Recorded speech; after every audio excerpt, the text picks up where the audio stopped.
everyone, and welcome to day 19 of the 31 Days to Get Organised challenges. Now, these are all the cookbooks that I own, and this is what today's challenge is all about.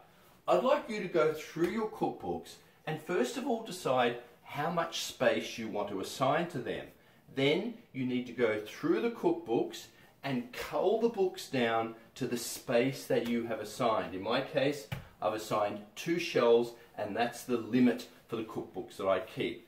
Try doing that first. Number 2, for all of those tear sheets that you have that are all the recipes that you see in magazines or online that you love, if you want to hold on to them, grab a folio book. I've had this one for about 10 years, and stick your favourite recipes in that. For the rest, go through the extra sheets and let go of the stuff you no longer need, use or want. And remember, most recipes you can find online these days. Recipes and cookbooks, get to it. Let's hear how you do.